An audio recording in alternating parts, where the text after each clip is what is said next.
Good evening, नमस्कार। खबर तो आप तक पहुंच ही गई होगी।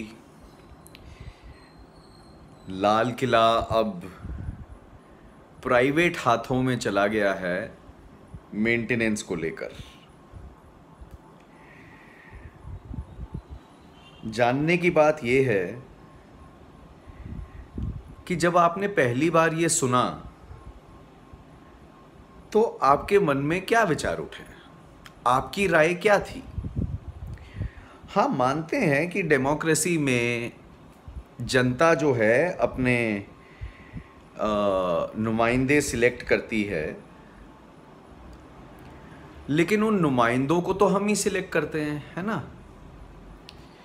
तो पार्लियामेंट ने एक कमेटी बनाई जिसमें पिछले 2-3 महीने से ये चर्चा हो रही थी कि जो नेशनल मॉन्यूमेंट्स हैं ऑफ इंडिया, क्या उनकी मेंटेनेंस को प्राइवेटाइज कर देना चाहिए।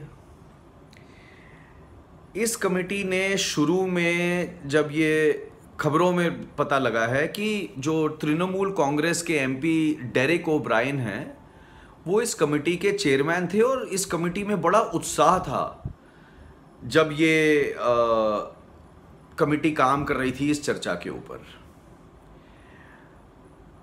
उतनी ही देर में कहीं ना कहीं खबर आती है कि लाल किला, भारत का जहां झंडा फहराया जाता है ना सर 15 अगस्त को, वो लाल किले की मेंटेनेंस अब प्राइवेट कंपनी को दे दी गई है 5 सालों के लिए, और कुछ 5 करोड़ रुपए की रकम उस प्राइवेट कंपनी ने दी है। अब जो कंपनी 5 करोड़ रुपए खर्चेगी, वो मुझे लगता है लाजमी है अपने इश्तेहार भी लगाएगी इधर उधर लाल किला में। तो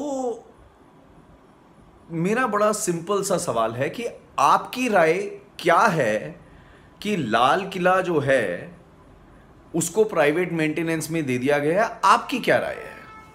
I'd love to know your comments. I'd love to read your comments. जब ये मुद्दा थोड़ा सा मीडिया में उछला, बड़ा हुआ, तो डेरेक ओब्रायन सर ने कहा कि अभी तो डिस्कशंस जारी थी, तो ये इंप्लीमेंट कैसे हो गया? ये भी पढ़ने को मिला न्यूज़ रिपोर्ट्स में। अब मेरे दिमाग में एक बड़ा ना खुराफाती सा आइडिया पनपा उस वक्त पे, और वो आइडिया ये है जो मैं आपको अभी स्क्रीन पे दिखाने लगा हूं। अब ये इलाहाबाद में चंद्रशेखर आजाद पार्क है एक, ठीक है जी। उस पार्क को आजाद मेमोरियल भी कहा जाता है। तो क्या इस नई मुहिम के अंदर, जहां भारत सरकार पैसे खुद ना खर्च के प्राइवेट कंपनियों को दे रही है ये नेशनल मॉन्यूमेंट्स ऑफ इंडिया, कल को क्या हमें ये सुनने को मिलेगा कि आजाद पार्क की मेंटेनेंस का ठेका किसी मल्टीनेशनल कंपनी को दे दिया गया है? मैं यहां पे किसी कंपनी का नाम नहीं लेता। लेट्स से मल्टीनेशनल कंपनी, मान लो कोई अमेरिका की कंपनी, मान लो कोई इंग्लैंड की कंपनी ठेका ले लेती है चंद्रशेखर आजाद पार्क को मेंटेन करने का। क्या आपके रोंगटे खड़े होंगे उस वक्त? जब रेड फोर्ट का ठेका एक कंपनी को दिया गया है, आपके विचार क्या हैं वो जानना बहुत जरूरी है मेरे लिए, क्योंकि this is really a choice that the citizens of India make, right? Nitin Jain कहते हैं it's a welcome step, I really like it. बिल्कुल सही किया है, कहते हैं Firoz Khan. At least company will provide basic infrastructure, कहते हैं नितिन जैन। और मेरे जहन में ये आ रहा है कि क्या भारत के जो हेरिटेज साइट्स हैं, खासकर, क्या भारत सरकार जब वो 70 सालों से मेंटेन कर रही थी, तो ऐसी क्या किल्लत आ गई है अब कि लाल किला, जो भारत का, जहां पे आज़ादी का झंडा फहराया जाता है, एक बहुत ही पॉपुलर टूरिस्ट स्पॉट भी है, और आई एम श्योर वहां पे जाने के लिए कोई ना कोई टिकट्स भी होती होंगी for Indians and for foreign nationals at different prices. Was it that important for the government of India? इतनी किल्लत हो गई है क्या, इतना पैसे की किल्लत हो गई है भारत सरकार के पास कि अब भारत के नेशनल मॉन्यूमेंट्स भी प्राइवेटाइज किए जा रहे हैं फॉर मेंटेनेंस?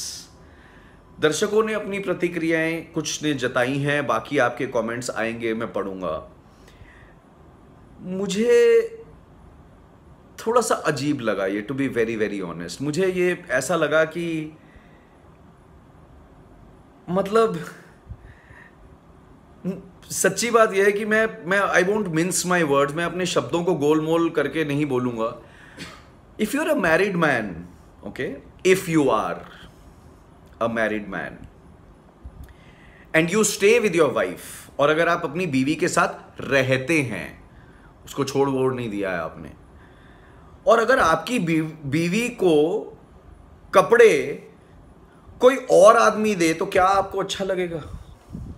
मुझे इस किस्म की फीलिंग आई कि भारत की नेशनल धरोहर को भारत ना मेंटेन करके कोई प्राइवेट कंपनी मेंटेन करे, मुझे कोई बहुत अच्छी फीलिंग नहीं आई, टू बी वेरी ऑनेस्ट। अब जो दर्शक मेरी राय से सहमति रखते हैं वो ठोकते रहेंगे वीडियो, जो दर्शक अपनी राय, अपनी प्रतिक्रिया रखना चाहते हैं वो कमेंट करेंगे। भारत चलता रहेगा, बस कहीं ना कहीं एक छोटा छोटा, जैसे कील दीवार में जाता है ना, टक, फिर दूसरा हथौड़ा मारा जाता है, टक, ऐसे धीरे धीरे धीरे कहीं ऐसा ना हो कि भारत की सांस्कृतिक विरासत भारत के हाथ से बाहर निकल जाए। मैं 5 फुट 6 इंच कड़वे सच बोलने वाला robin hood for arm press. जय जनता।